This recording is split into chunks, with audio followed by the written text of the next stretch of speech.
करवाने वाले क्या करने वाले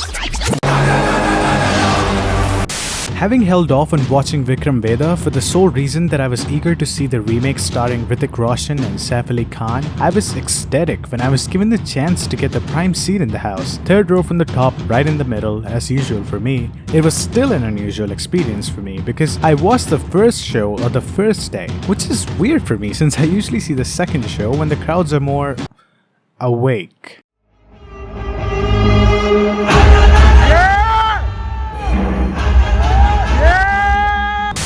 Regardless, I can promise to offer a non-spoiler, non-BS review about the movie. And because I saw this film as an original piece, I can also offer a perspective that does not dilute or simply compare to the original Vikram Vedha. So join me, will you, in order to understand Vikram Vedha. How was it? Is it any good? Or is it really bad? Let's find out.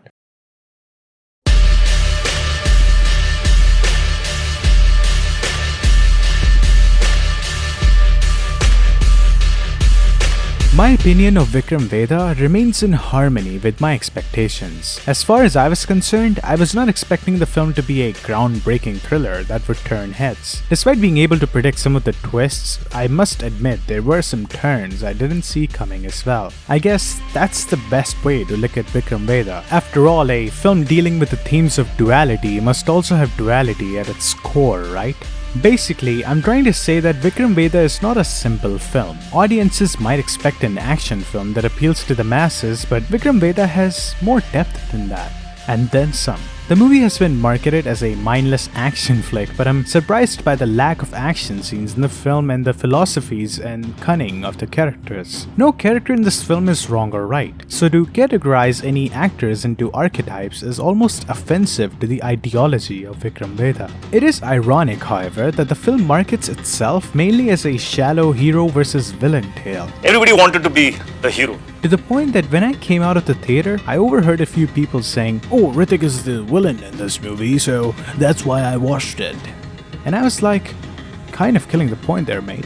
But whose fault is it? The people who may have misunderstood or missed the point of Vikram Vedha, or Vikram Vedha itself for failing to address its point? You can fall down this rabbit hole as long as you like. So let's stay on the surface for a minute, because as long as the audience is entertained, it doesn't matter how deep you delve. The simple point is, Vikram Vedha is an entertaining watch. Action scenes are certainly plentiful, but it's disappointing to know that all of them have been used in teasers in one way or another. Compared to the trailers, there's nothing new, just expanded versions of them. Even so, those are good enough, since there is always something more innovative at play with the gore, blood, and grimness of the film. Despite the insane bass drop and Dolby Atmos sound, I'm not a fan of this film's music, especially that Alcoholia song, but the score?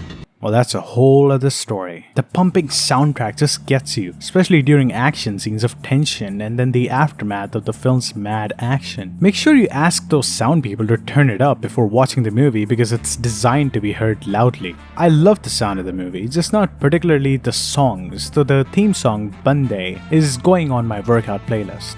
What an intensity. Lastly, I'm not sure if I can say that the big screen mood is conducive to the film's drama because, believe it or not, editor of this movie, watching flashbacks of scenes that I just saw 10 minutes ago obviously hurt my eyes. Sorry, I had to take that coffee break. One major problem with this movie is that it simply assumes its audiences are numb in their minds, since it spends so much time explaining everything. We're not dumb, guys. Anyhow, I love the open-ended climax of the film. It builds to a high and then keeps you there, never letting you down. In my opinion, the film's final 30 minutes are what make it stand out. And to answer your question of how good or bad is Vikram Vedha, I don't think it's a bad film, but there's so much more it could have done better. I wouldn't watch it more than twice, once on the big screen and once at home, and perhaps never again. Just maybe. Maybe.